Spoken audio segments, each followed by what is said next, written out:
Corri pelo corredor asséptico do hospital, meu coração disparando como um tambor ensandecido. O médico havia ligado há minutos atrás. Meu filho Pedro estava em estado crítico após um acidente de moto. Mas antes que eu pudesse alcançar a porta da UTI, uma enfermeira de expressão séria me agarrou pelo braço com força surpreendente. "Se esconda aqui e confie em mim", sussurrou, empurrando-me para dentro de uma pequena sala de suprimentos. Obedeci por puro instinto. 10 minutos depois, a porta se abriu levemente e o que vi através da fresta congelou meu sangue nas veias. Mas antes de continuar, confira se você já está inscrito no canal e escreva nos comentários: de onde você está assistindo este vídeo? Adoramos saber até onde nossas histórias estão chegando. Tudo começou naquela noite de quinta-feira. Chovia forte em Curitiba, um daqueles temporais que transformam as ruas em rios e os sons do mundo em um único rugido constante. Eu estava preparando o jantar enquanto esperava Pedro chegar da faculdade. Ele tinha 19 anos, meu único filho, estudante de engenharia. Carlos, meu marido de 20 anos, estava trabalhando até tarde novamente. Uma desculpa que se tornara frequente nos últimos meses. Quando o telefone tocou às 21h45, meu estômago já havia se contorcido em um nó de preocupação. Pedro nunca se atrasava sem avisar. "Senhora Verônica?" Uma voz masculina e formal do outro lado da linha. "Aqui é o doutor Mendes, do Hospital Santa Clara. Seu filho Pedro sofreu um grave acidente de moto na Avenida República. Ele está sendo levado para a sala de cirurgia neste momento em estado crítico. Recomendo que venha imediatamente." O mundo parou. Meu corpo congelou enquanto a informação penetrava em meu cérebro como agulhas de gelo. Não lembro como desliguei o telefone. Não lembro como peguei minha bolsa ou as chaves do carro. Só me recordo de estar dirigindo pela chuva torrencial, com as mãos tremendo no volante, sem conseguir enxergar direito por causa das lágrimas que embaçavam minha visão. Tentei ligar para Carlos diversas vezes. Caixa postal. Sempre caixa postal. "Por favor, atende", implorei entre soluços. Meu filho estava morrendo e nem conseguia falar com meu próprio marido. O estacionamento do hospital estava quase vazio àquela hora da noite. Estacionei de qualquer jeito, ignorando completamente as linhas das vagas. Corri para a recepção da emergência, encharcada pela chuva, cabelos grudados no rosto. "Meu filho", ofeguei para a recepcionista. "Pedro Martins, acidente de moto. Me ligaram agora." A mulher digitou algo no computador e olhou para mim com expressão séria. "Sim, senhora. Ele está no centro cirúrgico no 4º andar. O Dr. Mendes está realizando a cirurgia. Pode pegar o elevador à direita." Eu não esperei nem um segundo. Corri para o elevador, apertando freneticamente o botão. Cada segundo parecia uma eternidade. Quando as portas finalmente se abriram no 4º andar, avistei um longo corredor com luzes fluorescentes e o símbolo do centro cirúrgico ao fundo. Foi então que aconteceu. Enquanto eu corria em direção às portas duplas do centro cirúrgico, uma mulher de uniforme azul surgiu de uma sala lateral. Ela me olhou diretamente nos olhos com uma expressão que não consegui decifrar. Então, com um movimento rápido, agarrou meu braço e me puxou para o lado.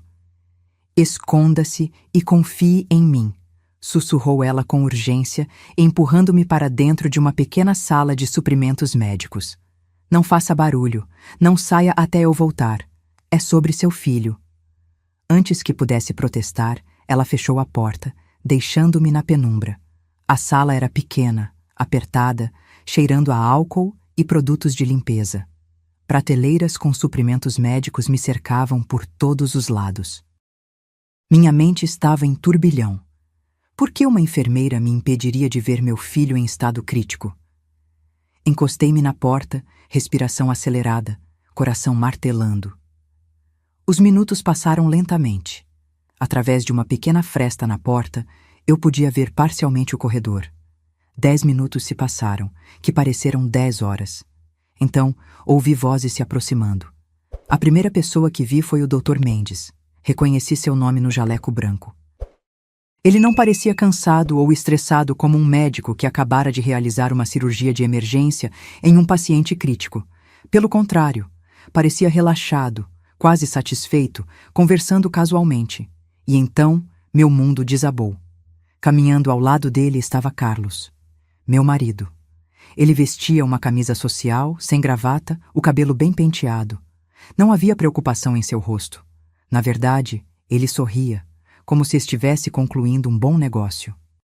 Funcionou perfeitamente, ouvi Carlos dizer. Verônica deve estar em pânico agora mesmo. Mal posso esperar para dar as notícias quando ela chegar. O Dr. Mendes deu uma risada breve. A papelada do seguro está toda pronta. Uma vez que ela assine a autorização para a segunda cirurgia de amanhã, estará tudo encaminhado. É só uma questão de tempo. Meu sangue gelou nas veias. Pedro não havia sofrido acidente nenhum. Não havia cirurgia de emergência. Era tudo uma farsa. Uma armadilha. E eu era o alvo. O valor do seguro será depositado em 30 dias após o falecimento, continuou o médico, fazendo aspas com os dedos. Já preparei o diagnóstico de complicações anestésicas. Ninguém questionará. Carlos riu. Um riso que eu conhecia bem, o mesmo que ele dava quando fechava um grande negócio imobiliário. Só que desta vez, o negócio era minha vida. 2 milhões, divididos igualmente, disse Carlos. Já comprei as passagens para Bangkok, novos passaportes, novas identidades. Tudo pronto. Uma terceira pessoa se juntou a eles no corredor. Uma mulher alta e elegante, vestindo um jaleco médico improvisado sobre um vestido caro. Levei alguns segundos para reconhecê-la. Amanda, a secretária, que Carlos havia contratado há 6 meses. A mesma que eu suspeitava estar tendo um caso com meu marido. Cobri minha boca com as mãos para abafar um soluço. O chão parecia desaparecer sob meus pés. 20 anos de casamento. Uma vida inteira compartilhada. E agora meu marido planejava me matar por dinheiro. E Pedro? Perguntei a mim mesma em um sussurro quase inaudível. Onde estava meu filho? Será que ele... Como se respondesse à minha pergunta silenciosa, Carlos mencionou. Pedro ainda está na casa do Mateus, terminando aquele projeto da faculdade. Nem sonha que estamos usando seu nome nesse plano. Alívio e horror se misturaram em minhas veias. Meu filho estava bem, mas seria traumatizado por pensar que sua mãe morreu durante uma cirurgia após um acidente que nunca aconteceu. E onde está Verônica agora? Perguntou Amanda, ajeitando o cabelo perfeito. Provavelmente rodando o hospital como uma barata tonta, disse Carlos com desprezo. A recepcionista tem ordens para mandá-la ao 4º andar. Quando chegar, contarei que Pedro passou por uma cirurgia de emergência, que está estável, mas precisará de outro procedimento amanhã. Ela assinará qualquer coisa para salvar o filho. O trio seguiu pelo corredor, suas vozes diminuindo. Deslizei para o chão frio, tremendo. Não de medo, mas de uma raiva tão pura e avassaladora que quase me consumia por dentro. A porta da sala de suprimentos se abriu silenciosamente. A enfermeira que me empurrara para dentro voltou, seu rosto uma máscara de preocupação. Senhora Verônica? Ela se agachou ao meu lado. Seu crachá dizia: Luísa, enfermeira noturna. Está tudo bem, eles já foram. Como você sabia? Perguntei com voz trêmula. Luísa olhou para os lados, verificando se estávamos realmente sozinhas. Faço plantão noturno no centro cirúrgico há 5 anos. Conheço todos os procedimentos. Quando vi seu marido chegando com o Dr. Mendes há 2 horas, achei estranho. Eles prepararam uma sala cirúrgica, mas não havia paciente. Então, ouvi parte da conversa deles. Mencionaram seu nome, um falso acidente e um plano para uma complicação cirúrgica amanhã. Ela respirou fundo. O Dr. Mendes tem um histórico suspeito. 3 pacientes morreram na mesa dele no último ano, todos com grandes apólices de seguro. A administração abafou o caso, mas nós, enfermeiros, sabemos. Lágrimas escorriam pelo meu rosto. O que faço agora? Se Carlos me vir... Você não pode ser vista, Luísa disse com firmeza. Eles estão te esperando no andar de baixo, na ala de recuperação. Se você aparecer lá, seguirão com o plano. Mas preciso sair daqui. Preciso avisar meu filho. Meus pensamentos se embaralhavam. Tem uma saída de emergência no final deste corredor. Dá para essa escada de serviço. Leva direto ao estacionamento dos fundos. Ela hesitou. Mas antes de você ir, precisamos de provas. Provas? Sua palavra contra a dele não será suficiente. O Dr. Mendes é respeitado. Seu marido é um empresário conhecido. Vão dizer que você está paranoica, histérica. Ela estava certa. Quem acreditaria que meu marido de 2 décadas estava conspirando para me matar por dinheiro?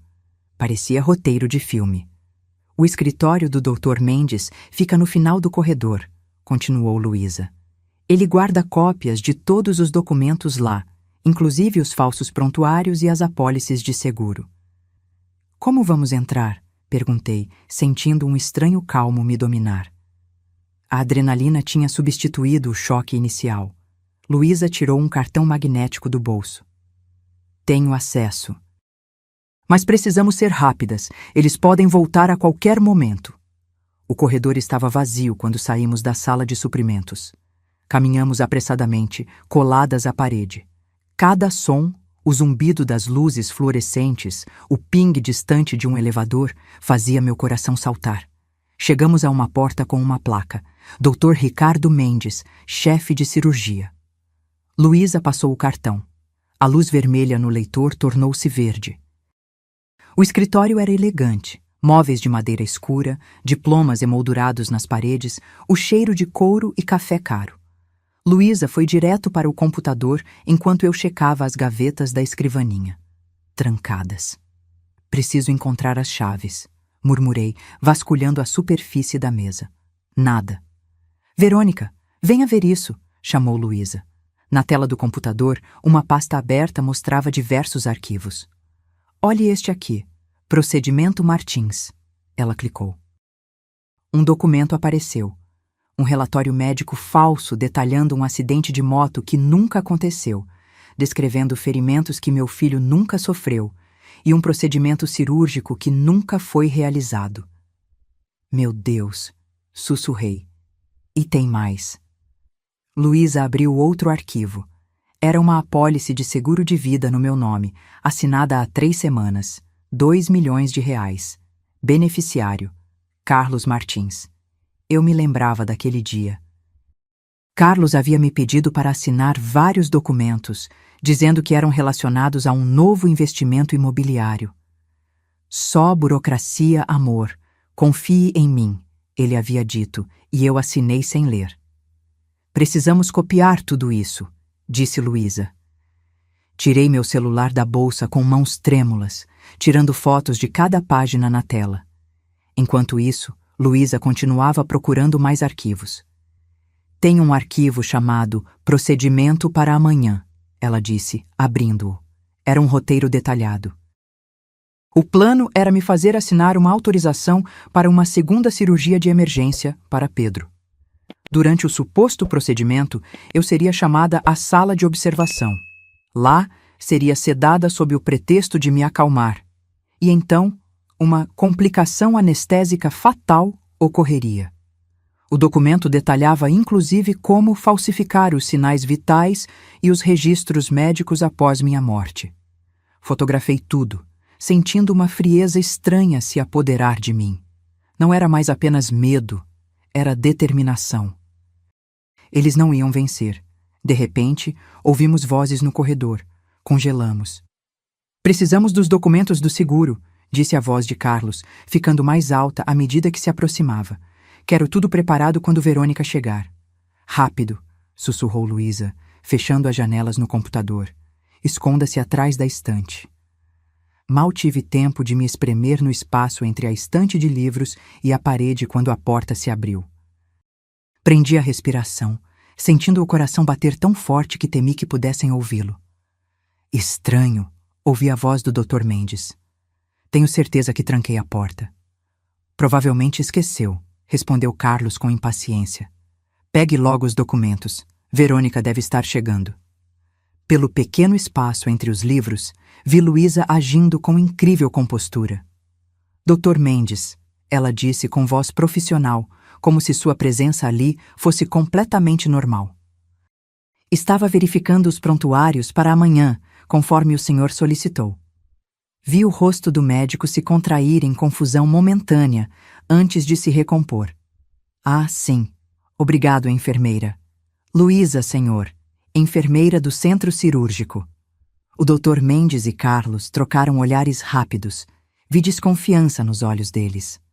Nunca te pedi para verificar prontuário algum, disse Mendes, sua voz agora fria como gelo.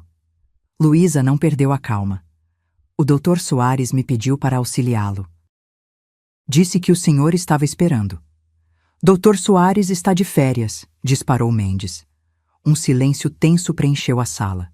Meu estômago se contorceu. Eles sabiam. Luísa estava em perigo.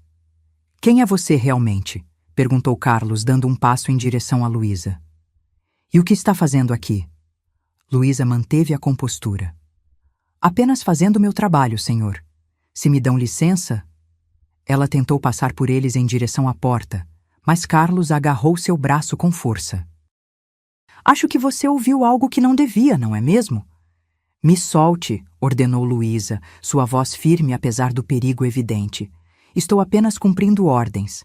Vamos, Carlos, interviu o Dr. Mendes, parecendo nervoso. Deixe-a ir, temos coisas mais importantes para resolver. E se ela sabe algo? Insistiu Carlos, sem soltar o braço de Luísa. E se ouviu nossa conversa? Naquele momento, uma voz feminina veio da porta. Amanda havia chegado. O que está acontecendo aqui? Esta enfermeira estava xeretando o computador do Ricardo, explicou Carlos. Amanda estreitou os olhos. Você por acaso conhece Verônica Martins? Um leve tremor no rosto de Luísa foi suficiente para confirmar as suspeitas deles. Meu sangue gelou. Precisava fazer algo, mas o quê? Se me revelasse, tudo estaria perdido. Acho que precisamos ter uma conversa séria com nossa amiga enfermeira, disse Amanda com um sorriso frio. Em algum lugar mais privado. O doutor Mendes parecia cada vez mais nervoso. Isso está saindo do controle. Não concordei com violência. Cale a boca, Ricardo, disparou Carlos. Não é hora de desenvolver uma consciência. Eles começaram a arrastar Luísa para fora do escritório. Ela resistia, mas era uma contra 3. Eu não podia deixá-la enfrentar isso sozinha. Não depois dela ter arriscado tudo para me salvar. Tomei uma decisão instantânea. Puxei meu celular, verifiquei rapidamente se todas as fotos estavam salvas e o coloquei no modo de gravação de áudio. Então, deixei-o escondido entre os livros da estante, ainda gravando. Saí do meu esconderijo assim que a porta fechou atrás deles. Minha mente trabalhava a 1000 por hora. Não podia enfrentá-los diretamente. Não 3 contra 1. Precisava ser mais esperta. Lembrei que Luísa havia mencionado câmeras de segurança. Se eu pudesse chegar à sala de monitoramento, talvez conseguisse não apenas salvar Luísa, mas obter ainda mais provas contra eles. Abri a porta do escritório com cuidado e espiei. O corredor estava vazio, mas ouvia vozes distantes. Eles estavam levando Luísa para algum lugar. Seguindo o instinto, caminhei na direção oposta, procurando alguma indicação de onde seria a central de segurança. No final do corredor, encontrei uma porta com os dizeres Acesso restrito, segurança. Estava trancada, é claro. Olhei ao redor, desesperada. Não tinha o cartão de acesso de Luísa. Foi então que avistei um segurança caminhando em minha direção. Rapidamente, assumi uma postura de extremo nervosismo. O que não foi difícil, considerando as circunstâncias. Senhor, por favor, chamei, lágrimas genuínas escorrendo pelo meu rosto. Meu filho está em algum lugar deste hospital e ninguém me diz onde. Ligaram dizendo que ele sofreu um acidente grave. O homem parou, claramente desconfortável com uma mulher em prantos. Senhora, acalme-se. Posso verificar no sistema para você. O nome dele é Pedro Martins, disse entre soluços. Por favor, me ajude. O segurança se aproximou da porta da central, passando seu cartão para desbloqueá-la. Venha comigo, podemos verificar no registro de pacientes. Assim que entramos na sala de monitoramento, vi as dezenas de telas mostrando diversas áreas do hospital. Rapidamente, escaneei cada uma delas, procurando por Luísa ou pelos conspiradores. Não estou vendo nenhum registro de admissão para Pedro Martins hoje, disse o segurança, checando seu computador. Tem certeza que foi neste hospital? Absoluta, respondi, ainda examinando as telas. O Dr. Mendes me ligou pessoalmente. Dr. Mendes? O segurança franziu o senho. Isso é estranho. Ele não está de plantão hoje. O quê? Fingi surpresa, mas continuei procurando nas telas. E então, lá estava. Em um monitor mostrando o que parecia ser uma área de almoxarifado no subsolo, vi Luísa sendo empurrada contra a parede por Carlos, enquanto Amanda e o Dr. Mendes observavam. Ali, apontei, aquela enfermeira está sendo agredida. O segurança olhou para a tela, imediatamente alarmado. Isso é no depósito do subsolo. O que diabos está acontecendo? Aquele homem é meu marido, expliquei rapidamente. Ele e o Dr. Mendes estão planejando algo terrível. Precisamos chamar a polícia. Agora. O segurança hesitou apenas um segundo antes de pegar o rádio. Central, temos uma situação no depósito do subsolo. Possível agressão em andamento. Mande reforços imediatamente e chame a polícia. Ele se virou para mim. Fique aqui, senhora. Vou verificar pessoalmente. Espere! Segurei seu braço. Eles são perigosos. Tem um plano para me matar por causa de um seguro. Tenho provas. Mostrei rapidamente as fotos no meu celular. O homem pareceu atordoado por um momento, mas seu treinamento prevaleceu. Entendido. Espere aqui e tranque a porta. Não abra para ninguém até que eu ou a polícia retorne. Assim que ele saiu, aproximei-me dos monitores. A situação no depósito piorava. Carlos parecia estar gritando com Luísa, seu rosto contorcido de raiva. O Dr. Mendes andava de um lado para outro, visivelmente perturbado. Amanda mantinha-se fria, calculista. Percebi então que a sala de monitoramento tinha controle sobre as gravações. Rapidamente, encontrei o botão para salvar os últimos 30 minutos de todas as câmeras. Precisava garantir que nada seria apagado. Os minutos seguintes foram de pura tensão. Nas telas, vi o segurança chegar ao subsolo com mais 2 colegas. Carlos tentou se explicar, mas foi contido quando tentou fugir. O Dr. Mendes parecia estar cooperando, provavelmente tentando salvar sua pele. Amanda foi a mais difícil, gritando e resistindo. Luísa foi escoltada para fora, aparentemente ilesa, mas claramente abalada. Respirei aliviada. Foi então que ouvi sirenes ao longe. A polícia estava chegando. Pela primeira vez naquela noite terrível, permiti-me sentir um fiapo de esperança. Talvez, apenas talvez, eu conseguisse sair desse pesadelo viva. Mas ainda havia uma questão crucial. Meu filho. Peguei meu celular e disquei seu número, rezando para que atendesse. Mãe? A voz sonolenta de Pedro do outro lado da linha foi o som mais doce que já ouvi. Está tudo bem? São quase 11 da noite. Pedro, escute com atenção, disse com urgência. Estou no Hospital Santa Clara. Houve um incidente com seu pai. A polícia está aqui. Preciso que você fique onde está e tranque todas as portas. Não abra para ninguém, nem mesmo para seu pai, entendeu? Mãe, você está me assustando. O que aconteceu? Eu explico tudo depois, filho. Por favor, apenas confie em mim agora. Você está seguro na casa do Mateus?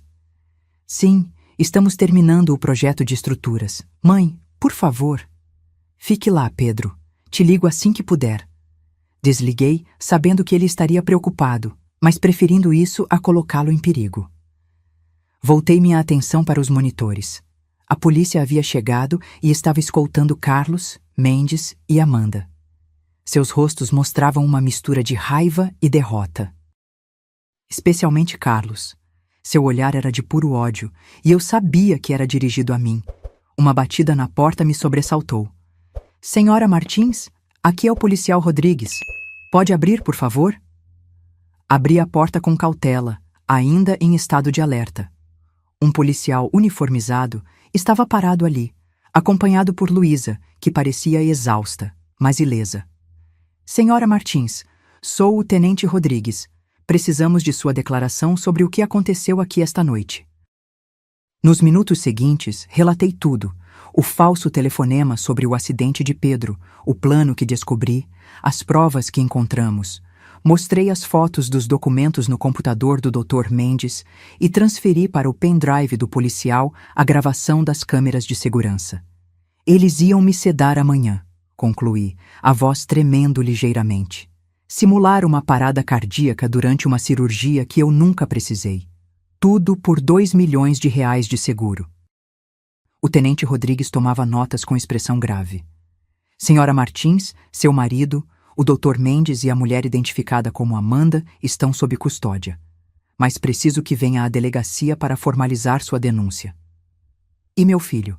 Ele está na casa de um amigo, mas estou preocupada. Vou enviar uma viatura para garantir que ele esteja seguro, assegurou o policial. Qual é o endereço? Forneci as informações e senti um peso saindo dos meus ombros. Pedro estaria protegido.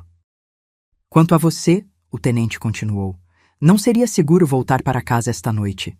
Consegue ficar com algum familiar ou amigo? Pensei por um momento. Meus pais moravam em Florianópolis. Não tinha muitos amigos próximos. Carlos sempre fora ciumento e controlador, algo que agora fazia doloroso sentido. Ela pode ficar comigo, ofereceu Luísa, surpreendendo-me. Moro a 10 minutos daqui. É um apartamento pequeno, mas tem um sofá confortável. Olhei para ela com gratidão. Esta mulher, uma completa estranha horas atrás, havia arriscado tudo para salvar minha vida. Obrigada. Foi tudo que consegui dizer. Já passava da meia-noite quando chegamos ao pequeno apartamento de Luísa. Era um lugar aconchegante, decorado com fotos de família e livros. Ela me emprestou roupas limpas e preparou um chá enquanto eu tomava um banho quente, tentando lavar o horror daquela noite. Como você sabia? Perguntei finalmente, quando estávamos sentadas na pequena sala de estar. Como soube que não era um acidente real? Luísa suspirou, segurando sua xícara com ambas as mãos. Trabalho naquele hospital há 7 anos. Conheço os procedimentos. Quando vi seu marido e o Dr. Mendes preparando uma sala cirúrgica sem paciente, fiquei desconfiada. Então os ouvi mencionando um plano e R$2 milhões de seguro. Infelizmente, não é a primeira vez que vejo algo assim. Ergui as sobrancelhas, surpresa. Como assim? No ano passado, uma paciente morreu durante uma cirurgia simples. Complicações anestésicas, disseram. Mas ouvi rumores entre os enfermeiros. O marido dela havia aumentado o seguro semanas antes. O Dr. Mendes era o cirurgião. Ela fez uma pausa. Tentei falar com a administração na época, mas não tinha provas. Fui transferida para o turno noturno logo depois. Um arrepio percorreu minha espinha. Quantas outras vítimas teriam havido? Por que você se arriscou por mim? Perguntei baixinho. Nem me conhecia. Luísa olhou para uma foto na parede. Ela ao lado de uma mulher mais velha, ambas sorrindo. Minha irmã morreu há 3 anos. Acidente de carro, disseram. Mas nunca acreditei completamente. O marido dela estava com problemas financeiros e de repente ficou rico após a morte dela. Ela secou uma lágrima. Não pude salvar minha irmã. Mas quando vi a mesma coisa prestes a acontecer com você, não consegui ficar parada. Alcancei sua mão e a apertei. Obrigada por salvar minha vida e por me ajudar a salvar outras. Dormimos apenas algumas horas. Às 7 da manhã, fomos à delegacia prestar depoimento formal. O processo foi exaustivo. Tive que reviver cada detalhe daquela noite terrível. Mas o alívio veio quando o delegado nos informou que Carlos, o Dr. Mendes e Amanda permaneceriam detidos. As provas eram contundentes. Encontramos muito mais no computador do médico, disse o delegado. Parece que não era a primeira vez deles. estamos reabrindo 3 casos de mortes suspeitas no hospital nos últimos 2 anos. 3 vidas. 3 famílias destruídas pelo mesmo esquema que quase me matou. Depois da delegacia, fui buscar Pedro na casa do amigo. Ele correu para me abraçar assim que me viu, os olhos cheios de perguntas e medo. Mãe, o que está acontecendo? A polícia ficou na porta a noite toda. É verdade que pai foi preso? No caminho para a casa da minha irmã, onde ficaríamos temporariamente, contei a Pedro uma versão suavizada da verdade. Que seu pai havia se envolvido em um esquema ilegal com um médico, que haviam tentado fraudar um seguro, que eu descobri e eles foram presos. Não contei sobre o plano para me matar. Não consegui. Como explicar a um filho de 19 anos que o próprio pai planejou meticulosamente a morte da mãe? Que usou seu nome em um falso acidente para me atrair a uma armadilha? Algumas verdades são pesadas demais, mesmo para adultos. Pedro chorou muito. Seu mundo desmoronou naquela manhã. O pai que ele admirava, que o ensinou a andar de bicicleta e o levou aos jogos de futebol, era um criminoso, um fraudador. Mas por quê? Ele perguntava repetidamente. Por que ele faria isso? Dinheiro, respondi simplesmente. E uma vida nova com outra pessoa. Os olhos de Pedro se arregalaram. Amanda? A secretária? Assenti. Não era surpresa que ele soubesse. Carlos não fazia questão de esconder o caso, apenas de disfarçá-lo como relação profissional. Pensei que eram só rumores, murmurou Pedro. Os caras na empresa sempre comentavam, mas nunca acreditei. Ficamos em silêncio por um longo momento, cada um absorvendo o impacto daquele terremoto que havia destruído nossa família em uma única noite. As semanas seguintes foram uma montanha-russa. O caso ganhou os noticiários. Médico e empresário planejam assassinato por seguro. Repórteres apareciam na porta da casa da minha irmã. O telefone não parava de tocar. A investigação aprofundou-se. Descobriram que Carlos estava afundado em dívidas, havia feito investimentos arriscados, perdido milhões. O império imobiliário que construímos juntos ao longo de 20 anos estava à beira do colapso. Ao invés de me contar, de enfrentarmos juntos, ele escolheu o caminho mais escuro. O pior foi quando as outras famílias começaram a aparecer. 3 casos foram reabertos. Pessoas que morreram na mesa de cirurgia do Dr. Mendes em circunstâncias similares. Em 2 deles, os cônjuges sobreviventes receberam grandes quantias de seguros. Estavam agora sob investigação. 1 mês depois do incidente, recebi uma ligação que não esperava. Era Luísa. Verônica, tenho algo para te mostrar. Podemos nos encontrar? Nos encontramos em um café tranquilo, no centro da cidade. Luísa parecia diferente, mais determinada, menos exausta.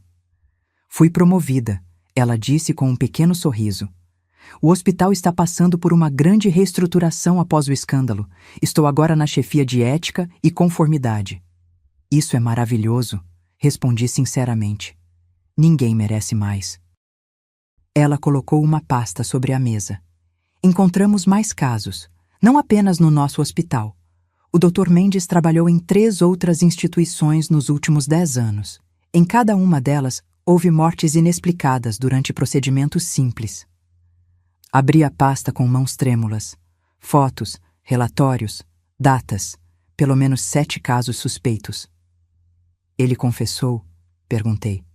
Luísa assentiu. Está negociando redução de pena em troca de informações. Ele implicou vários cúmplices, inclusive seu marido. Ex-marido, pensei automaticamente. O divórcio havia sido concedido em tempo recorde, dadas as circunstâncias extraordinárias. E Amanda? Está segurando firme. Alega que não sabia de nada, que era apenas a amante inocente. Mas encontraram e-mails. Ela estava tão envolvida quanto eles. Fechei a pasta sentindo um peso no peito. Tantas vidas destruídas. Como você está lidando com tudo isso? Perguntou Luísa gentilmente. Suspirei. Um dia de cada vez. Pedro está na terapia. Eu também. Estamos tentando reconstruir nossas vidas longe de tudo isso. E a empresa? vendendo o que posso para pagar as dívidas. Carlos escondeu muito de mim. Não apenas o caso, mas o estado financeiro dos negócios. Dei de ombros. Recomeçarei do zero, se for preciso. Luísa cobriu minha mão com a dela. Você é forte, Verônica. Mais do que imagina. Tive que ser, respondi, com um sorriso triste. 3 meses se passaram. A vida aos poucos encontrou um novo ritmo. Mudei-me com Pedro para um apartamento menor. Vendi a maioria dos bens que compartilhava com Carlos para pagar advogados e credores. O julgamento estava marcado para daqui a algumas semanas. Carlos, o Dr. Mendes e Amanda enfrentariam acusações de conspiração para homicídio, fraude contra a seguradora e diversos outros crimes. O Dr. Mendes enfrentava ainda acusações por mortes anteriores. Foi nesse período que decidi fazer algo que vinha adiando: visitar Carlos na prisão. Não sei exatamente o que me motivou. Talvez a necessidade de encerrar um capítulo, de olhar nos olhos do homem que planejou minha morte e perguntar por quê. Talvez apenas confirmar para mim mesma que aquilo tudo realmente aconteceu, que não era um pesadelo elaborado. A sala de visitas era fria e impessoal. Mesas de metal fixadas ao chão, cadeiras desconfortáveis, guardas observando cada movimento. Carlos entrou escoltado, vestindo o uniforme laranja da prisão. Estava mais magro, com olheiras profundas, mas seus olhos continuavam os mesmos, frios, calculistas. Verônica, ele disse, sentando-se à minha frente. Não esperava sua visita. Nem eu esperava estar aqui, respondi. Mas precisamos conversar. Sobre? Por que, Carlos? A pergunta que me atormentava há meses. 20 anos juntos, uma vida inteira, um filho. Por que decidir me matar? Ele me encarou em silêncio por um longo momento. Então, para minha surpresa, riu. Uma risada seca, sem humor. Você nunca entenderia, Verônica. Sempre tão correta, tão moralista. Nunca soube o que era estar à beira do abismo. Poderia ter me contado sobre as dívidas, argumentei. Poderíamos ter encontrado uma solução. Juntos. Juntos? Ele zombou.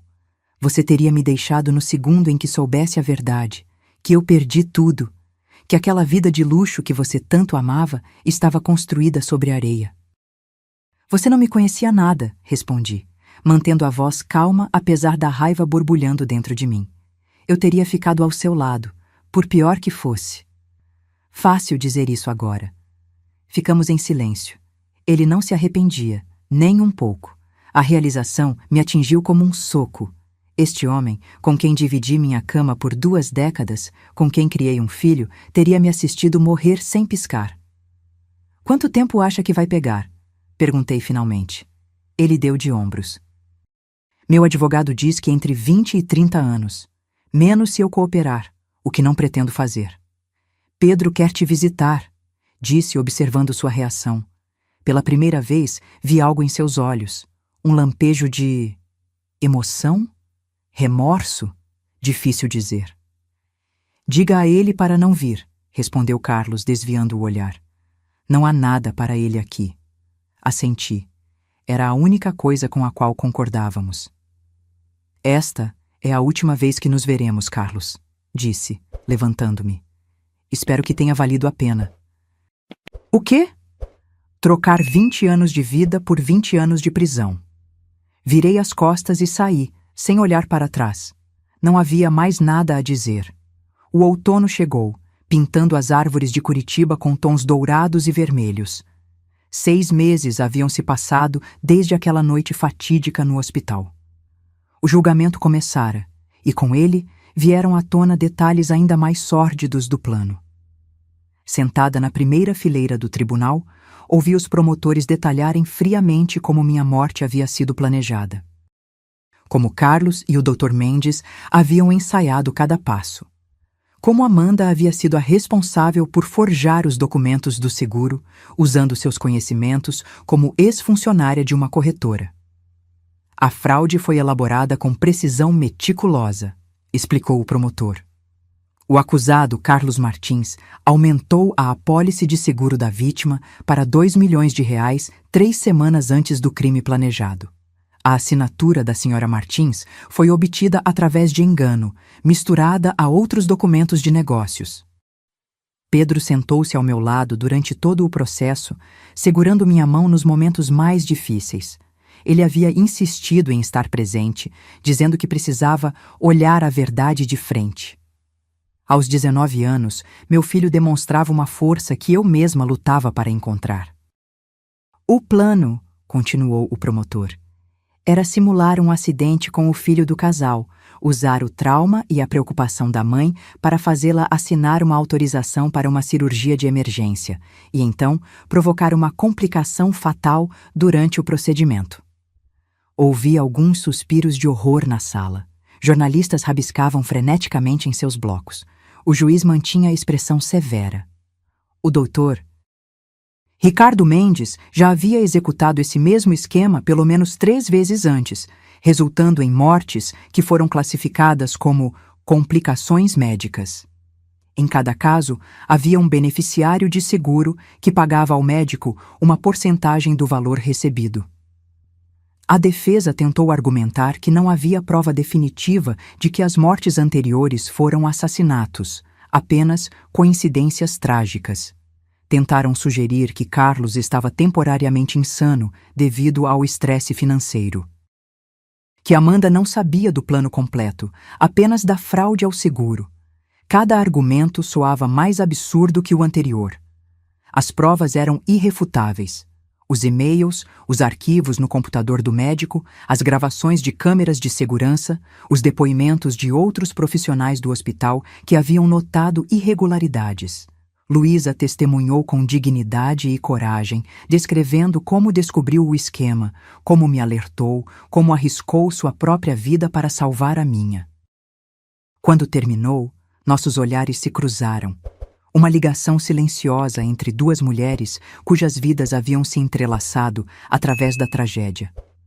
O julgamento durou 3 semanas. No dia do veredito, o tribunal estava lotado. Segurei a respiração quando o juiz começou a falar. O júri considera o réu Carlos Martins culpado de todas as acusações: conspiração para homicídio premeditado, fraude contra a seguradora, falsificação de documentos. A lista continuou. Culpado, culpado, culpado. O doutor Mendes recebeu a pena mais severa, prisão perpétua sem direito a condicional, devido aos assassinatos anteriores que confessou durante o julgamento. Carlos pegou 30 anos. Quando o juiz anunciou a sentença, ele permaneceu impassível, como se já esperasse. Não olhou para mim nem para Pedro. Amanda recebeu 20 anos. Ela chorou quando ouviu a sentença, finalmente quebrando a fachada de frieza que manteve durante todo o julgamento. Quando saímos do tribunal naquela tarde, uma chuva fina caía sobre a cidade. Repórteres nos cercaram, microfones apontados, câmeras piscando. Como se sente sabendo que seu marido passará 30 anos na prisão? Perguntou uma repórter. Aliviada que ele não passará esse tempo planejando a morte de mais alguém, respondi simplesmente. E o que vai fazer agora? Questionou o outro jornalista. Olhei para Pedro, depois para Luísa, que havia se juntado a nós na saída. Viver, sem medo. Os meses seguintes foram de reconstrução. Vendi o que restava da empresa de Carlos e saldei as dívidas. Comecei a trabalhar como consultora imobiliária, afinal, conhecia bem o mercado após tantos anos. Pedro continuou seus estudos, mais determinado que nunca. Luísa e eu nos tornamos amigas próximas. Ela era agora uma voz respeitada no hospital, implementando novos protocolos de segurança para pacientes. Juntas, criamos uma ONG para ajudar vítimas de fraudes e pessoas que perderam familiares em circunstâncias suspeitas. Em uma tarde de primavera, 1 ano após aquela noite fatídica, recebi uma ligação inesperada. Senhora Martins, aqui é da penitenciária estadual. Estou ligando a respeito de Carlos Martins. Meu coração acelerou. O que aconteceu? Ele sofreu um AVC esta manhã. Está na enfermaria da prisão em estado grave. Como consta ainda como seu parente mais próximo, precisamos de autorização para procedimentos adicionais. A ironia não me escapou. O homem que planejou me matar em uma mesa de cirurgia agora dependia da minha autorização para procedimentos médicos que poderiam salvar sua vida. Quais são as chances de recuperação? Perguntei, tentando manter a voz firme. O médico diz que é um caso grave. Ele está parcialmente paralisado e tem dificuldade para falar. Precisará de cuidados intensivos. Fechei os olhos, pensando. Tantas emoções conflitantes. Raiva, mágoa. Uma parte de mim, que não queria reconhecer, sentia até mesmo uma satisfação sombria. Karma, talvez? Mas havia também uma outra parte, a que ainda lembrava do homem que um dia amei. Ele pediu para ver você. Continuou a voz do outro lado da linha. Se for possível. Pedro estava na faculdade quando cheguei à enfermaria da prisão. Não lhe contei sobre a visita. Ele havia decidido cortar todos os laços com o pai, e respeitei sua decisão. A enfermaria era um lugar deprimente. Camas alinhadas contra paredes cinzentas, guardas nas portas, o cheiro acre de desinfetante misturado com doença. Carlos estava na última cama à direita. Se parecia pouco com o homem imponente e confiante que conheci. Metade de seu rosto estava caído, um olho parcialmente fechado. Sua boca se contorcia em uma tentativa de falar quando me viu. Você veio, ele conseguiu dizer com dificuldade. Sentei-me na cadeira ao lado da cama. Vim. Por quê? A pergunta saiu arrastada, difícil. Não sei, respondi honestamente. Talvez para encerrar este capítulo de vez. Ficamos em silêncio por alguns momentos. O monitor cardíaco marcava seus batimentos em um ritmo constante. Irônico, ele finalmente falou, cada palavra um esforço. Eu aqui, indefeso, como você estaria? A diferença é que eu não planejei isso, Carlos. Ele tentou sorrir, mas seu rosto paralisado transformou o gesto em uma caricatura grotesca. Não, perdoa. Não era uma pergunta. Ele sabia. Não, confirmei. Nunca. Ele fechou os olhos. Uma lágrima solitária escorreu por seu rosto paralisado. A primeira emoção genuína que vi nele desde que tudo aconteceu. Como Pedro? Perguntou com dificuldade. Ele está bem, na faculdade, seguindo em frente. Carlos assentiu levemente. Diga que sinto... Você mesmo pode dizer quando estiver melhor, interrompi. Não seria mensageira de um arrependimento tardio e possivelmente falso. Ficamos novamente em silêncio. O que mais havia para ser dito? 20 anos de casamento reduzidos a cinzas. Uma família destruída por ganância e traição. Os médicos querem saber sobre o tratamento, disse finalmente. Precisam da minha autorização para procedimentos adicionais. Carlos me olhou. Naquele olhar havia algo que não consegui decifrar completamente. Medo? Súplica? Resignação? Eles darão o melhor tratamento possível aqui, continuei. Mas quero que saiba de uma coisa, Carlos. Ele esperou, o olho bom fixo em mim. Não estou fazendo isso por você. Estou fazendo isso porque é o certo, porque não sou como você. Levantei-me, pronta para sair, para deixar aquele homem e tudo o que ele representava para trás de uma vez por todas. Verônica, ele chamou com esforço. Você ganhou. Parei na porta, olhando para ele uma última vez. Não, Carlos. Eu sobrevivi. Há uma grande diferença.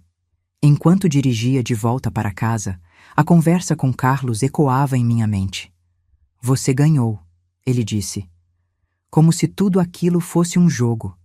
Como se nossas vidas, nosso casamento, nossa família tivessem sido apenas peças em um tabuleiro que ele estava disposto a sacrificar. Estacionei em frente ao meu novo apartamento, um lugar simples, mas aconchegante, que Pedro e eu havíamos decorado juntos. Sentei no carro por alguns minutos, deixando as lágrimas que havia contido na prisão finalmente rolarem. Não chorava pelo homem que Carlos se tornou, mas pelo homem que pensei que ele fosse. Pelo casamento que acreditei ter durante 2 décadas.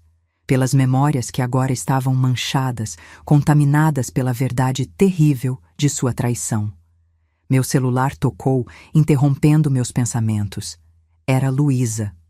Verônica? Tudo bem com você? Fui ver Carlos na prisão hoje, respondi. Ele teve um AVC. Está parcialmente paralisado. Um silêncio breve. Como você se sente com isso? Não sei, admiti. Parte de mim sente que é uma justiça poética.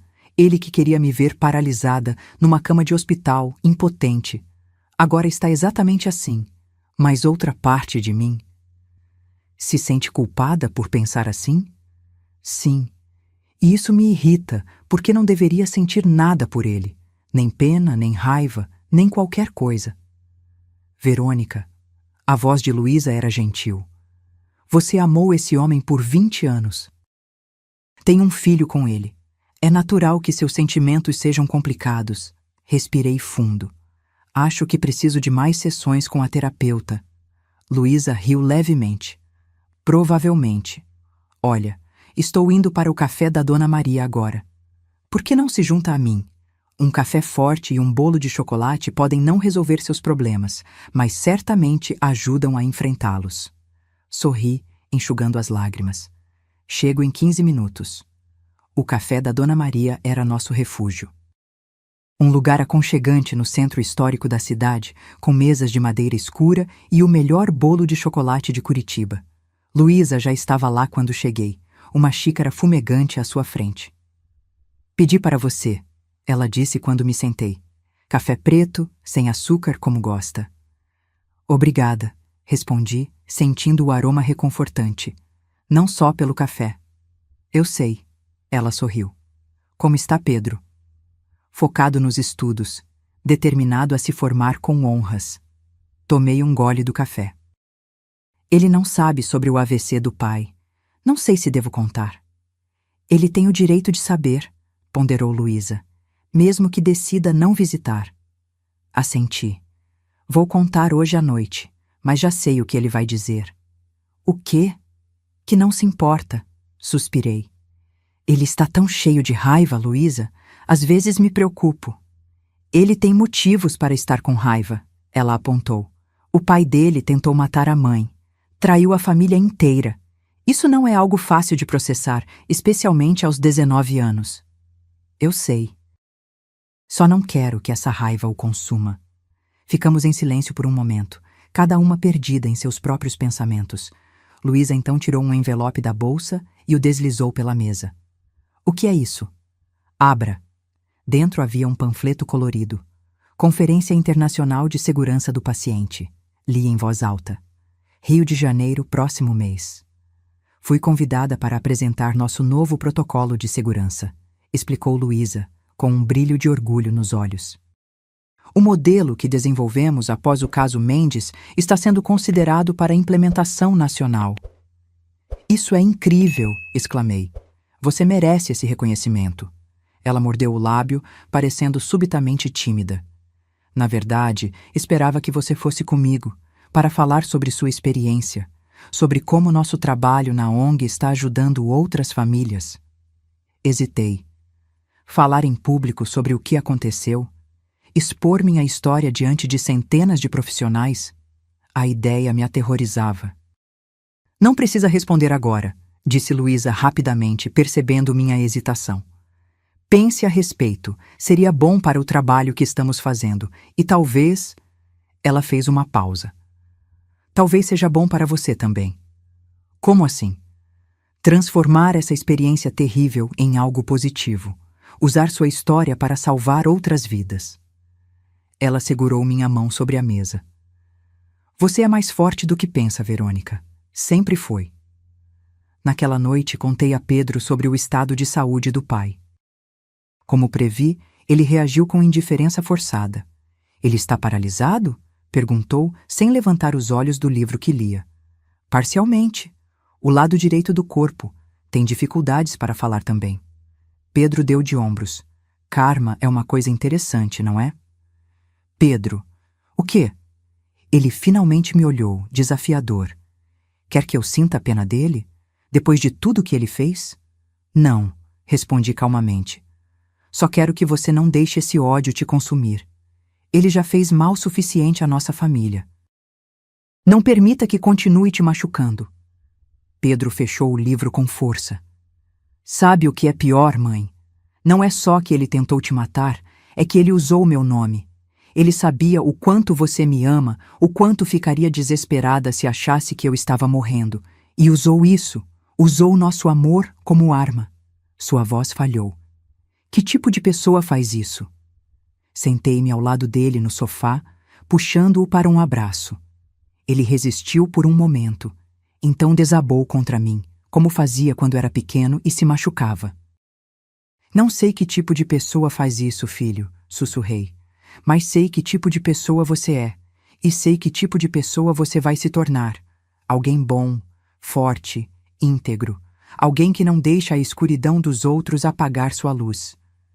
Ficamos assim por um longo tempo, mãe e filho, navegando juntos nesse mar turbulento que a traição de Carlos havia criado. Aprendendo a construir um novo barco, encontrar uma nova bússola, definir um novo destino. Na manhã seguinte, liguei para Luísa. Eu vou, disse sem preâmbulos. Vou para a conferência com você. Vou contar minha história. Tem certeza? A surpresa era evidente em sua voz. Absoluta. Você está certa. Preciso transformar essa dor em algo útil. Se meu testemunho ajudar a salvar uma vida que seja, terá valido a pena. Passamos as semanas seguintes preparando nossa apresentação para a conferência. Luísa cuidaria da parte técnica, explicando os protocolos de segurança que desenvolveu no hospital. Eu falaria sobre minha experiência pessoal e o trabalho da ONG que fundamos. À medida que escrevia meu discurso, revivendo cada detalhe daquela noite terrível, percebi que algo estava mudando dentro de mim. A dor ainda estava lá, claro. A sensação de traição. Mas havia algo mais agora. Uma espécie de propósito, de significado emergindo do caos. Enquanto isso, recebia atualizações regulares sobre o estado de Carlos. Ele havia sido transferido para o hospital penitenciário, onde recebia fisioterapia. A recuperação seria longa e provavelmente incompleta, mas ele havia recuperado parte da fala.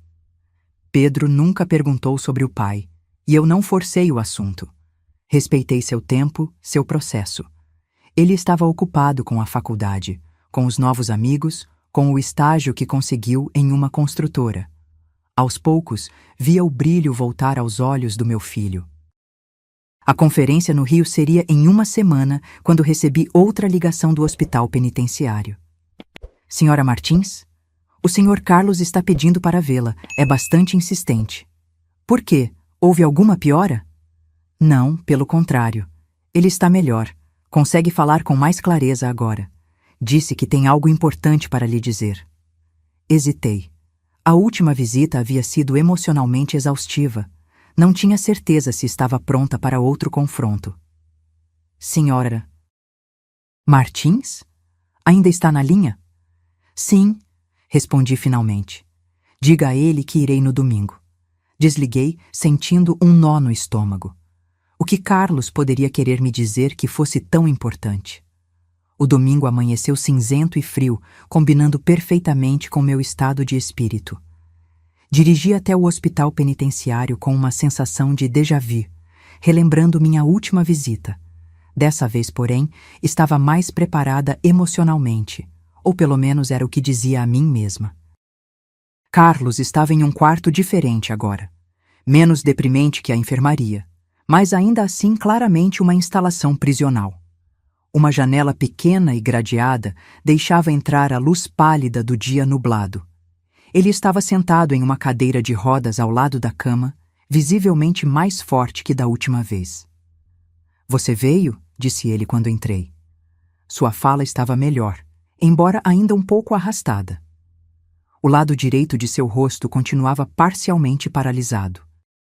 Você pediu que eu viesse, respondi, mantendo-me a uma distância segura. O que quer, Carlos? Ele indicou a única cadeira no quarto. Por favor, sente-se. Isso pode demorar um pouco. Hesitei, mas acabei sentando. Estou ouvindo. Carlos respirou fundo, como se reunisse forças. Tenho pensado muito desde o AVC. Os médicos dizem que quase morri, que foi por pouco. Lamento que tenha passado por isso, disse automaticamente. Anos de condicionamento social, fazendo com que expressasse simpatia, mesmo quando não sentia. Ele balançou a cabeça. Não, não lamenta. E não deveria. O que quase aconteceu comigo não é nada comparado ao que eu planejei para você. Fiquei surpresa com a franqueza. Carlos nunca havia sido de admitir erros, mesmo os menores.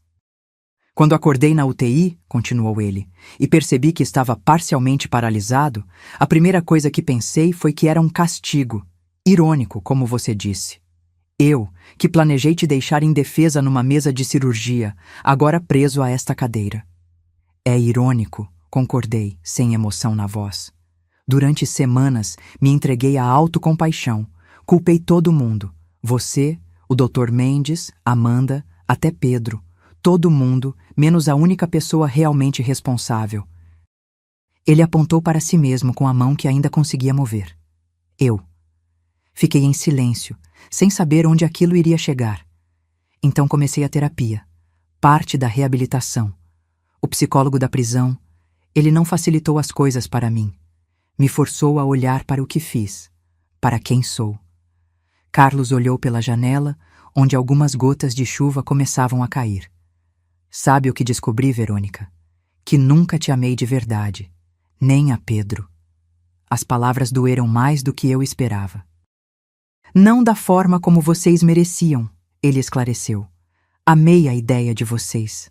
A família perfeita, a esposa dedicada, o filho brilhante, extensões do meu ego, troféus na minha prateleira de conquistas. Não pessoas reais, com desejos e necessidades próprias. Lutei contra as lágrimas que ameaçavam se formar. Não choraria na frente dele. Não novamente.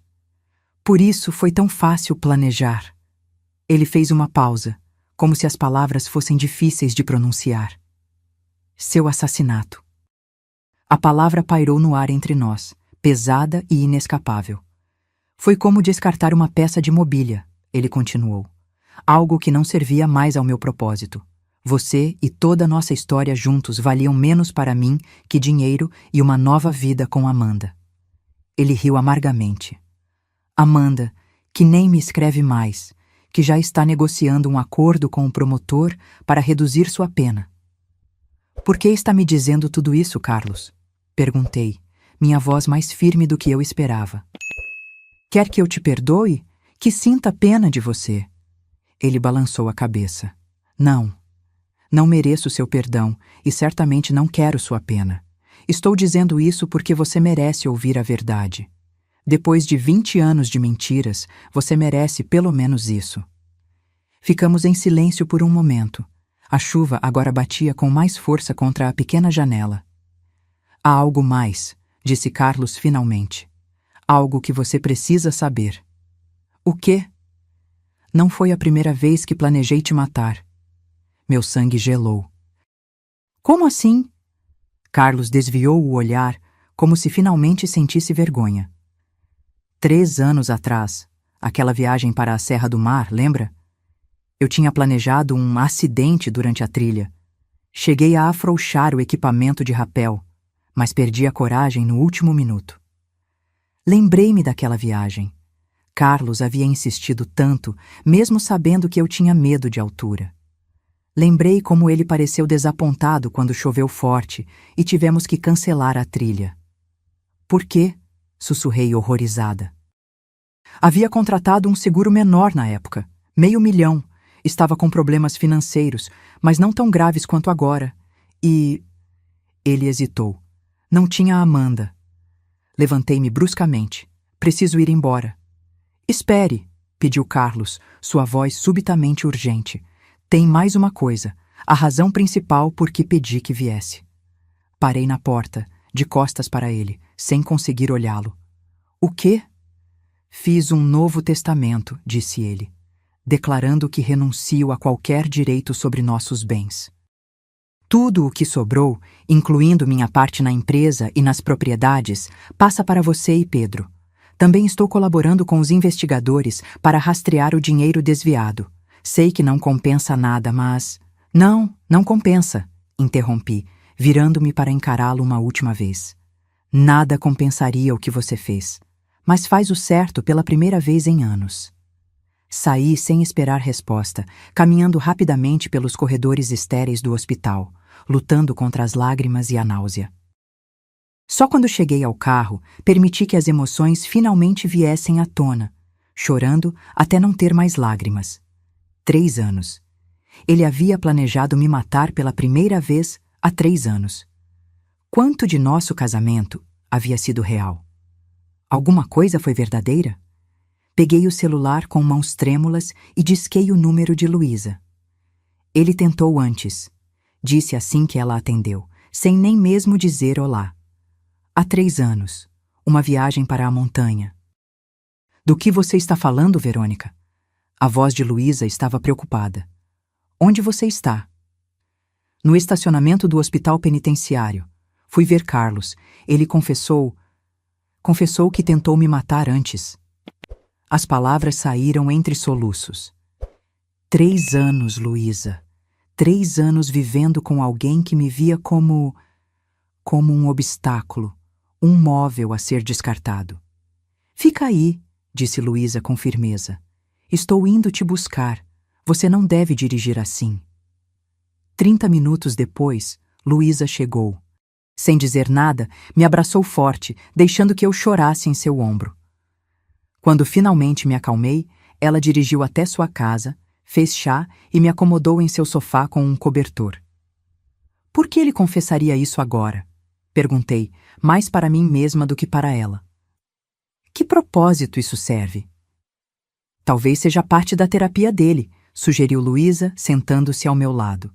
Ou talvez, pela primeira vez na vida, ele esteja pensando em alguém além dele mesmo.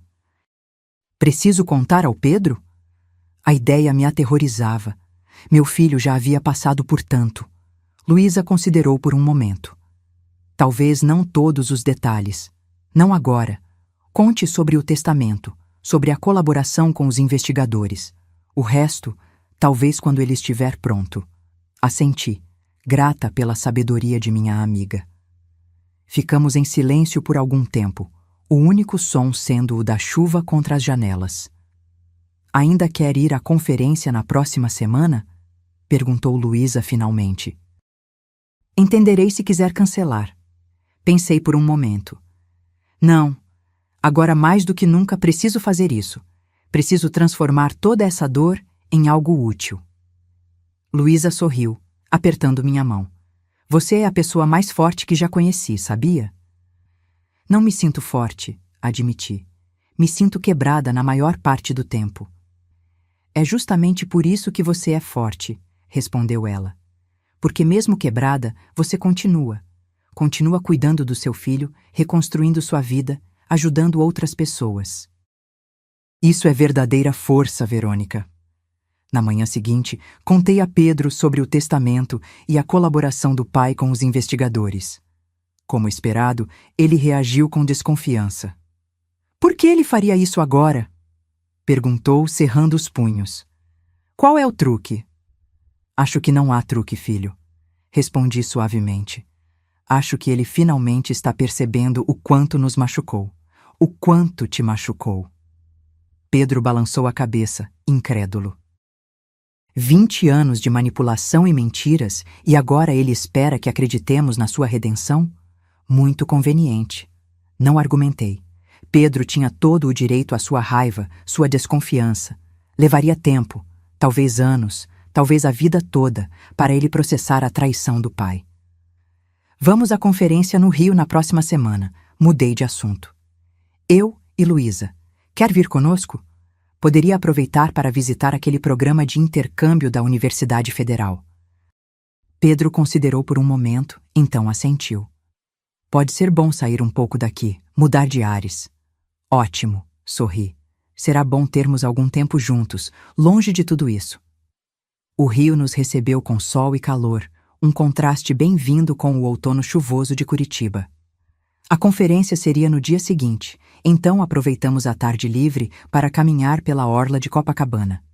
Pedro parecia mais relaxado aqui, longe das memórias e do peso de tudo que havíamos passado. "Quando você falará?" perguntou ele, enquanto caminhávamos descalços na areia, ondas ocasionais molhando nossos pés. "Logo após o almoço. Luísa apresentará a parte técnica primeiro. Depois eu entro com minha história e o trabalho da ONG." Pedro assentiu, olhando para o horizonte. "Está nervosa?" "Apavorada", admiti com um pequeno sorriso. "Nunca gostei de falar em público, você sabe disso." "Vai se sair bem", afirmou ele com uma certeza que me surpreendeu. "Sua história é poderosa, mãe. Vai ajudar muita gente." Olhei para meu filho. Não mais um menino, mas um jovem adulto, forte apesar das cicatrizes que carregava. "Obrigada, Pedro. Isso significa muito." Jantamos com Luísa em um restaurante à beira-mar. Ela havia chegado mais cedo para verificar os detalhes técnicos da apresentação. "Tudo pronto para amanhã", anunciou ela, erguendo sua taça de vinho em um brinde. "A verdade e a justiça." "A verdade e a justiça", repetimos Pedro e eu, tocando nossas taças na dela. A noite foi agradável. Conversamos sobre tudo exceto o passado. Sobre as ambições de Pedro na engenharia, sobre a promoção recente de Luísa, sobre meus planos de expandir a ONG para outras cidades. Por algumas horas, fomos apenas 3 pessoas normais desfrutando de uma bela noite no Rio. Na manhã seguinte, o auditório do hotel onde ocorria a conferência estava lotado. Médicos, enfermeiros, administradores hospitalares, profissionais de segurança, todos ali para discutir como tornar os hospitais lugares mais seguros para os pacientes. Sentada na primeira fileira, observei Luísa subir ao palco com uma confiança que eu invejava. Ela apresentou os novos protocolos de segurança desenvolvidos após o caso Mendes, explicando como simples verificações e supervisões adicionais poderiam prevenir fraudes e erros médicos fatais. "Mas números e protocolos são apenas parte da história", concluiu ela, após quase 1 hora de apresentação. "Por trás de cada estatística há uma vida, uma família, uma história real de dor e, muitas vezes, de superação. E é por isso que convidei Verônica Martins para compartilhar sua experiência conosco hoje." Um aplauso educado preencheu o auditório. Meu coração batia tão forte que temi que pudesse ser ouvido pelo microfone quando subi ao palco.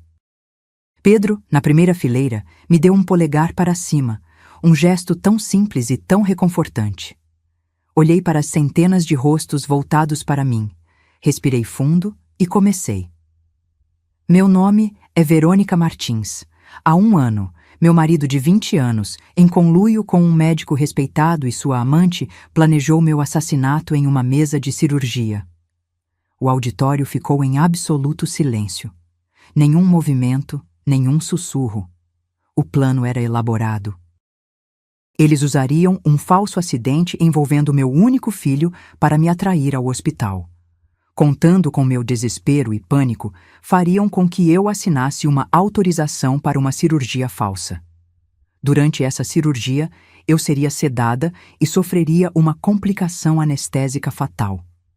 Meu marido receberia R$ 2 milhões de uma apólice de seguro fraudulenta e começaria uma nova vida no exterior com sua amante. Minha voz estava firme, apesar do coração acelerado. As palavras que ensaiei por semanas fluíam naturalmente.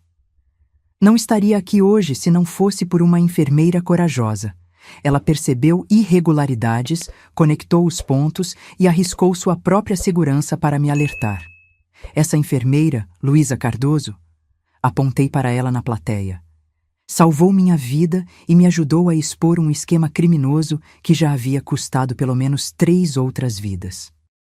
Continuei minha narrativa, detalhando como descobrimos o plano, como obtivemos as provas, como enfrentamos os conspiradores. Falei sobre o julgamento, as condenações, a criação da ONG. O que aprendi dessa experiência, concluí, é que sistemas são importantes, protocolos são cruciais, mas no final, são pessoas como Luísa que fazem a diferença. Profissionais que não fecham os olhos para irregularidades, que seguem sua bússola moral, mesmo quando é arriscado, que colocam a segurança do paciente acima de conexões pessoais ou medo de retaliação. Olhei diretamente para a plateia, fazendo contato visual com tantos profissionais quanto possível. Se vocês suspeitarem que algo está errado, falem, registrem, insistam. Pode ser desconfortável, pode ser arriscado, mas uma vida, talvez como a minha, pode depender disso. Obrigada. O silêncio durou apenas 1 segundo antes que o auditório explodisse em aplausos. As pessoas se levantaram uma a uma, até que todo o auditório estava de pé. Pedro foi o primeiro, é claro, seus olhos brilhando com o que eu reconheci como orgulho. Luísa juntou-se a mim no palco, abraçando-me enquanto as lágrimas que ela tentava conter finalmente rolavam. O restante do dia foi um turbilhão. Dezenas de profissionais queriam falar conosco, compartilhar suas próprias histórias, discutir como implementar nossas ideias em seus hospitais. Fui abordada por um editor que queria transformar minha história em um livro, um documentarista interessado em um filme, uma associação médica que queria nosso auxílio para treinar novos profissionais. Quando finalmente voltamos ao hotel, exaustas mas eufóricas, encontramos Pedro no lobby, conversando animadamente com um homem mais velho. "Mãe", chamou ele quando me viu. "Este é o Dr. Ramírez, diretor do programa de intercâmbio da UFRJ. Estávamos falando sobre minha possível transferência para cá no próximo semestre." Cumprimentei o professor surpresa. "Transferência? Não sabia que estava considerando isso, Pedro." "Foi algo que surgiu hoje", ele admitiu, parecendo mais animado do que o via em meses. "O Dr. Ramírez assistiu à sua palestra e, quando descobriu que eu era seu filho, me procurou. Eles têm um programa especial de engenharia estrutural voltado para construções resilientes em áreas de risco. É exatamente o que eu queria estudar." O Dr. Ramírez sorriu. "Seu filho tem um currículo impressionante, Sra. Martins. E, se me permite dizer, fiquei profundamente tocado por sua história hoje. Vocês são uma família extraordinária." Depois que o professor se despediu, Pedro me olhou com um brilho nos olhos que não via desde antes de toda a tragédia. "Quero ir, mãe. Quero começar de novo. Num lugar onde ninguém saiba quem sou, onde não seja o filho do homem que tentou matar a própria esposa." Meu coração se apertou. Não tinha percebido quanto peso Pedro carregava por causa da notoriedade do caso, quanto do estigma havia respingado nele. "Se é o que você quer, filho, tem meu total apoio", respondi, abraçando-o. "Só vai prometer visitar sua velha mãe com frequência." "Todo mês", prometeu ele, retribuindo o abraço. "E você pode vir para cá nos finais de semana. O Rio não é tão longe assim de Curitiba." Naquela noite, depois que Pedro saiu para explorar mais a cidade com alguns estudantes que conheceu, Luísa e eu sentamos na varanda do hotel, compartilhando uma garrafa de vinho e observando as luzes da cidade. "Foi um bom dia", disse ela, levantando sua taça. "Acho que realmente fizemos a diferença." "Fizemos", concordei, "e continuaremos fazendo." "E quanto a você?", perguntou Luísa. "Pedro está seguindo em frente. E você?" Olhei para as ondas quebrando na praia distante. "Também estou, dia após dia." Sorri para minha amiga. "Sabia que recebi um convite para dar aulas na Faculdade de Direito? Um curso sobre fraudes em seguros e negligência médica." "Sério? Isso é maravilhoso." "Estou considerando aceitar. Seria bom usar tudo o que aprendi da pior maneira possível para ajudar outros." Luísa assentiu. "Você seria uma ótima professora." Ficamos em silêncio por um momento, absorvendo a paz da noite. "Quer saber o que mais aprendi nesse último ano?", perguntei finalmente. "O quê?" "Que às vezes as piores traições podem levar aos maiores presentes." Olhei para ela com gratidão. "Se Carlos não tivesse planejado me matar, nunca teria conhecido você. Nunca teria descoberto minha própria força. Nunca teria encontrado esse propósito." "Um preço alto demais", observou Luísa. Sem dúvida. Mas tendo pago o preço, fico feliz em colher os benefícios. Estendi minha taça. A vida, Luísa, com todas as suas voltas inesperadas. A vida, ela respondeu, tocando sua taça na minha. Naquela noite, deitada na cama do hotel, refleti sobre o ano que havia passado. A dor, o medo, a traição, tudo ainda estava lá. Sempre estaria, em algum nível. Mas algo novo havia crescido em meio às cinzas do que foi destruído. Uma nova Verônica, mais forte, mais sábia, mais determinada a fazer da sua sobrevivência algo significativo. Adormeci com uma sensação que não sentia há muito tempo: paz. Não porque tudo estava perfeito ou porque as cicatrizes haviam desaparecido, mas porque finalmente entendi que sobreviver não era apenas continuar respirando, era transformar a própria história de dor em uma luz para guiar outros na escuridão. E naquele momento, apesar de tudo, senti-me verdadeiramente viva. Agora, se você gostou dessa história, clica em S inscrever e me diz nos comentários qual parte te deixou de queixo caído. Ah, e não esqueça de se tornar membro para ter acesso a vídeos exclusivos que não posto aqui. Te espero lá.